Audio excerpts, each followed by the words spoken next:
Guys, ഇന്ന് നമ്മൾ അവതരിപ്പിക്കാൻ പോകുന്ന വീഡിയോ കാനഡയിലെ വിവിധ തരം ചെടികൾ, റോഡ് സൈഡിലെ ചെടികൾ കണ്ടോളൂ. ഇതൊരു തരം,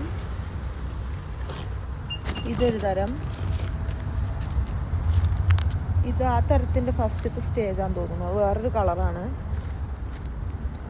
പിന്നെ ദാ ഇവിടെ വേറൊരു തരം, ഒടുക്കത്തെ നമ്മളെ നാട്ടിലത്തെ എസ്തറ്റിക്കിൻ്റെ അറ്റം പൂവാണ് ആ കാണുന്നത്.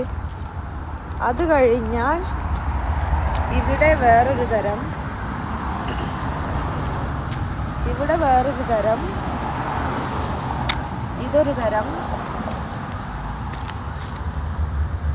ഇത് വേറെ, ഇത് പിന്നെ റോസ്. ഇതെന്താന്നറിയില്ല, ഇതെന്താന്നറിയില്ല, റോസാപ്പൂവല്ലാതെ, അത് വേറെ വിഷയം. കാണും സുഹൃത്തുക്കളെ, കാണും എത്ര മനോഹരം.